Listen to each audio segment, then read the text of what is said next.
Class 11 আমাদের প্রশ্নমালা 3 চলছিল। ত্রিকোণমিতি চলছে ক্লাস 11-এর। ত্রিকোণমিতিতে আমাদের চলছে প্রশ্নমালা 3, যেখানে দীর্ঘ উত্তরধর্মী শুরু হবে। লাস্ট ভিডিওতে 9 থেকে 11 পোস্ট করেছিলাম। এই ভিডিওতে আমরা শুরু করছি দীর্ঘ উত্তরধর্মী, যেখানে বলছে একটা অঙ্ক দিয়েছে। এইটার বলছে এই জিনিসটা দেখা যায় এক্স নিরপেক্ষ। এটাকে দেখাতে বলেছে এটা এক্স নিরপেক্ষ। এক্স নিরপেক্ষ কথার অর্থ বলেছে, আচ্ছা এই জিনিসটা মানে এটা দিয়েছে, এটা এক্স নিরপেক্ষ কথার অর্থ এর যে অ্যান্সারটা বের হবে সেটা যেন এক্স না থাকে, অর্থাৎ এই জিনিসটা মান এক্সের উপর ডিপেন্ড করে না, এরকম বলেছে। তো এটা কি করছে, এটার উপর এক্সের মান, এটা এক্সের মানের উপর ডিপেন্ড করে না। এটার মান এক্সের মান যাই হোক, 1 2 3 4 5 6 যাই হোক না কেন, এটার মান এক্সের উপর ডিপেন্ড করে না। এটা দেখাতে বলেছে। এটা দেখাও কীভাবে, 3-কে 3 লিখছি, প্রত্যেকটাকে নর্মালভাবে ভেঙে নিচ্ছি। তো সাইন পাওয়ারে 4, আচ্ছা 3π/2 মানে হচ্ছে আমরা লিখতে পারি 3π/2 কথার অর্থ হচ্ছে 3π/2। এটা যে অ্যাকচুয়ালি আছে এটা 3 × π/2 এই আকারে আছে। π/2 মানে 90, তাহলে 3 × 90 ডিগ্রি এটা আছে। তাহলে 3 × 90 ডিগ্রি, সাইনটা 3 × 90 ডিগ্রি মানে সাইন 4 না লিখে আমরা লিখতে পারি cos⁴ x। কোন পাদে আছে দেখার দরকার নেই, তার কারণ আছে এটা 4 আছে পাওয়ারে, তো সবসময় পজিটিভই হবে। প্লাস 3π + 6, পাই মানে 180 ডিগ্রি, যদি এটা π/2 করি তাহলে এটা 6 হয়ে যাবে না, তাহলে sin⁴টা sin⁴ থাকবে। এক্স লিখবো, π/2 এর 6 গুণ, এটা জোড় সংখ্যা হয়ে যাচ্ছে, তখন এটা এক্স লিখে দেবো। আচ্ছা এখানেও কোন পাদে আছে দেখার দরকার নেই, কারণ পাওয়ারে 4 আছে। -2 × ব্র্যাকেট শুরু sin⁴ π/2 আছে, π/2 মানে 1 × π/2 + x মানে হচ্ছে cos⁴x। সাইনটা কস হয়ে যাচ্ছে, পাওয়ারে 6 যেহেতু জোড় সংখ্যা, তাহলে এটা মাইনাস চিহ্ন হওয়ার সম্ভাবনা নেই, সব প্লাস চিহ্ন। sin⁴ এটা 5π আছে, 5πটা যদি π/2 করে এটা 10 হয়ে যাবে, দিলে 2 5 10, তাহলে 10π হচ্ছে এটা জোড় সংখ্যা, তাহলে এটা sin⁴6x হলো, এটা বের হচ্ছে। এবারে লিখতে পারি 3 × cos⁴x sin⁴x, এটাকে লিখতে পারি, এটাকে cos²x এর হোল স্কোয়ার প্লাস sin²x-এর হোল স্কোয়ার লিখতে পারি, -2 × cos⁴ কি লিখছি cos²x-এর হোল কিউব প্লাস sin²x-এর হোল কিউব, এটা লিখছি। এটা a² + b² সূত্র ফেলবো, 3 × প্লাসের সূত্র অবশ্যই ফেলবো, দিলে cos² + x plus sin²x, a + b এর হোল স্কোয়ার -2 × cos²x × sin²x, এটা বেরোলো। -2 a³ + b³ এর যে সূত্রটা আছে, এটা হচ্ছে দ্বিতীয় সূত্রটা ফেলবো, a³ + b³ এর a + b whole cube -3 × cos²x × sin²x × a + b, এই সূত্র। এটা a + b হোল স্কোয়ার, এটা a + b whole cube -3ab × a + b, এই সূত্রতে ফেলেছি।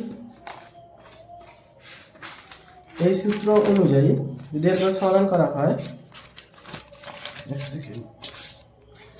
এর নেক্সট লাইনটা কী হবে, যদি এটা সমাধান করা হয়, এর নেক্সট লাইনটা সমান চিহ্ন দিয়ে লিখছি 3 × cos² + sin² মানে 1 মানে 1² -2 cos²x × sin²x ব্র্যাকেট শেষ, -2 × এটা মানে 1 cos² মানে প্লাস sin²x মানে 1, 1 এর কিউব মানে 1 -3 × cos²x × sin²x, এর সাথে এটা গুণ আছে, এটাও 1, তাহলে এটা কিছু হবে না। সমান, এটা যদি সমাধান করি 3 - 6 cos²x × sin²x -2 +6 cos²x × sin²x, এটা কেটে গেল, তাহলে 3 থেকে 2 গেল, অ্যান্সার আসছে 1। অ্যান্সার এলো। তাহলে আমাদের টোটাল এটা সমাধান করার পরে যদি এভাবে রাখি, সমাধান করার পরে টোটালে অ্যান্সার আসছে আমাদের 1। একটা হচ্ছে এক্স নিরপেক্ষ, প্রমাণিত। এক তো একের সাথে এক্স এর কোনো সম্পর্ক নেই, তাহলে এটার মান এক্স এর মান যাই থাকুক না কেন আমাদের সবসময় 1 আসবে মান। সমাধানটা বোঝা গেছে। নর্মাল অঙ্ক করেছি, এটাকে a² + b² সূত্রে ফেলেছি, এটাকে a³ + b³ এর সূত্রে ফেলেছি, সেই হিসেবে অঙ্কটা। নেক্সট 2 এর দাগের অঙ্কটা কী বলেছে, এরই পাটে করি। 1 এর দাগের 2 এর দাগের অঙ্কটা কী বলেছে, 2 এর দাগের অঙ্কটা বলেছে cos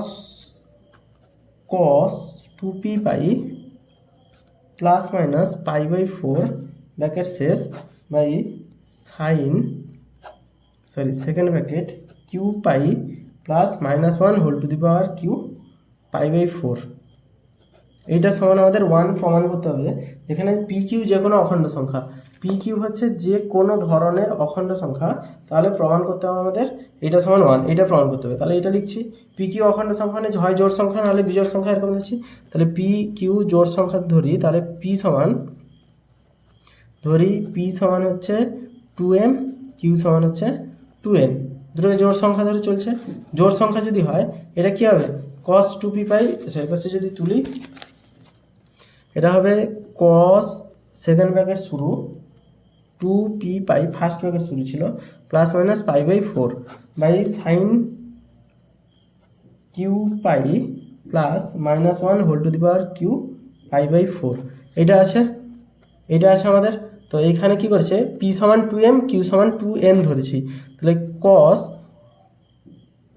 2 ইন্টু p মানে 2m, আচ্ছা p মানে 2m এখানে ধরেছি, q মানে ধরেছি 2n।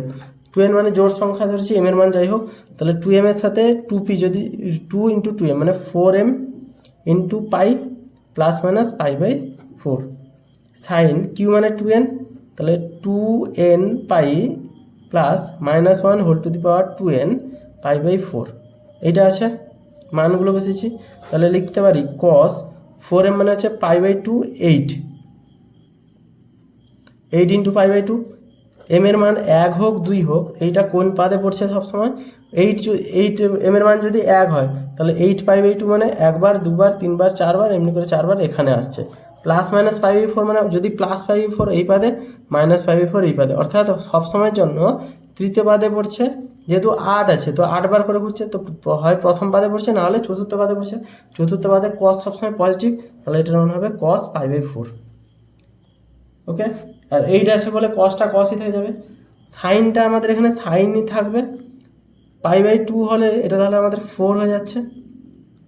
তাহলে এটা অ্যাকচুয়ালি আছে কত, 4n ইন্টু পাই বাই 2। আচ্ছা এটা লিখে দিচ্ছি, 4n ইন্টু পাই বাই 2 -1 পাওয়ারে স্কোয়ার আছে মানে 2n আছে, তো এটা +1 হয়ে যাবে, তাহলে প্লাস পাই বাই 4 এটা আসছে সবসময়। তাহলে cos পাই বাই 4, তাহলে sign 4n into pi by 2 যদি করি, 4 মানে 4 বার ঘুরছে, প্লাস পাই বাই 4 মানে সবসময় আমাদের প্রথম পাদে আসছে। এরকম অঙ্কগুলো হয়েছে আগে। তাহলে sine pi by 4, cos pi by 4 এর মান 1/√2, সাইন পাই বাই 4 এর মান 1/√2 সমান 1, প্রমাণিত। আচ্ছা এটা হচ্ছে আমাদের যখন জোড় সংখ্যা হয়েছে। এবারে নেক্সট যখন বিজোড় সংখ্যা হবে, যখন বিজোড় সংখ্যা, তাহলে p সমান ধরতে পারি 2m প্লাস 1, q সমান ধরতে পারি 2n প্লাস 1। বিজোড় সংখ্যা মানে +1 হয়ে গেলে সেটা বিজোড় সংখ্যা হবে। অযুগ্ম সংখ্যার ক্ষেত্রে সেম প্রসেসে প্রমাণ করব। অযুগ্ম সংখ্যা যদি হতো, কোশ্চেনটা কি দিয়েছে, কোশ্চেনটা হচ্ছে cos 2p pi plus minus pi by 4 by sine q pi plus -1 whole to the power q into pi by 4 এটা দিয়েছে। সমান পি মানে আমরা লিখেছিলাম কি, পি মানে হচ্ছে 2m প্লাস 1 আর কিউ মানে হচ্ছে 2n প্লাস 1। এক্ষেত্রে একটা জিনিস দেখিয়ে দিচ্ছি, আগেরটা জোড় সংখ্যা যেহেতু ছিল তাই এইভাবে করেছি, জোড় সংখ্যা ধরে নিয়েছি, p সমান 2m, q সমান 2n এভাবে প্রমাণ করেছি। এবারে বিজোড় সংখ্যা ধরে প্রমাণটা করে দিব। 2m প্লাস 1 হলে cos 2p মানে হচ্ছে, এটা যদি গুণ করি 2 ইন্টু 2m প্লাস 1 মানে 4m প্লাস 2, এর সাথে পুরোটার সাথে পাই গুণ আছে, তাহলে এটা পুরোটার সাথে পাই গুণ আছে, প্লাস মাইনাস পাই বাই 4 এটা পরেরটা থাকলো। সাইন কিউ মানে হচ্ছে 2n প্লাস 1 এর সাথে পাই গুণ আছে, -1 whole to the power plus -1 whole to the power Q pi by 4। Just মানটা বসিয়েছি। পাই যদি হয়, এটা যদি পাই হয় তাহলে পাই বাই 2 করলে তাহলে এটা হয়ে যাবে পাই গুণ হয়ে যাবে, তাহলে এটা হয়ে যাবে 4, 2টা এর পাশে গুণ হয়ে যাবে। তাহলে কসটা কস থাকবে, কারণ 8m প্লাস 4 এটা জোড় সংখ্যা আছে, কারণ 2 এর গুণটা দেখতে পাচ্ছি। 8m প্লাস 4 আছে, এটা যদি 4 কমন নিই, 4 যদি বাইরে বেরিয়ে যায় তাহলে এটা কত যাবে 2m প্লাস 1, তাহলে 4 ইন্টু 2, এটা যদি পুরোটা কেটে লিখি এটা অ্যাকচুয়ালি আছে 4m প্লাস 2, 2m প্লাস 1 এটা লিখছি, নিচে লিখছি 4 ইন্টু 4 কমন নিচ্ছি, এখানে 8m প্লাস 4 ছিল, 2m প্লাস 1 লিখছি, π/2 প্লাস মাইনাস π/4 এটা আছে। সাইন π/2 এখানেও নিচ্ছি, তাহলে 2 into 2n plus 1 into π/2 minus 1, এটা কিউ মানে হচ্ছে বিজোড় সংখ্যা, কিউ মানে আমরা জানি বিজোড় সংখ্যা, তাহলে -1 বিজোড়, এখানে -1 হয়ে যাবে, -1 ইন্টু π/4 মানে এটা -π/4 এটা আছে, সমান cos 4 আছে, যেহেতু cosটা π/2 এর জোড় গুণিতক, তাহলে 4 আছে বলে cos হবে, যেহেতু 4 আছে এটার মান 1 2 3 4 5 6 7 8 যাই হোক না কেন 4 আছে মানে 4 বার ঘুরবে, প্লাস π/4 অথবা -π/4 এটা, তাহলে এটা প্রথম পাদে অথবা তৃতীয় পাদে আসছে, চতুর্থ পাদে আসছে, তাহলে এটার মান হবে cos π/4। এটা 2 আছে মানে এটা সাইনকে সাইন থাকবে, π/4 হবে, আর এটা কোন পাদে আছে 2 into 2n plus 1, 2n plus 1 এর মান যাই হোক না কেন 2 ইন্টু 2n প্লাস এখানে হবে -π/4 প্রথম পাদে পড়ছে সবসময়, এখানে প্রথম পাদে সাইন পজিটিভ, যেহেতু সাইন পজিটিভ cos π/4 এর মান 1/√2, এটা 1/√2 সমান হবে 1, কাটাকুটি করে এটা বোঝা গেছে। জাস্ট সমাধান করছি, এরকম টাইপের অঙ্ক করেছি আগে, 2m প্লাস 2 এটা 8m, এটা আছে 8m প্লাস 4, এটা থেকে 4 কমন নিয়ে নিয়েছি, 4টাকে বের করে নিয়েছি, আর নেক্সট এখান থেকে 2টাকে বের করে নিয়েছি, এটা প্রথম পাদে পড়ছে, এটা তো সমাধান করে বোঝা যাচ্ছে, এটার মান 4 আছে মানে এটা প্রথম পাদে অথবা তৃতীয় পাদে পড়বে, প্লাস মাইনাসের জন্য, মাইনাস আছে মানে এটা পুরোটা এখানে গিয়ে এইখানে পড়বে, ফিরে যাবে আবার, তাহলে এটা বেরোলো। 1 থেকে 2 এর অঙ্কটা হলো, শুধু দীর্ঘ আমি 1 2 করলাম, 3 দাগের ভিডিওগুলো সবকটা একটা নেক্সট ভিডিওতে করাবো।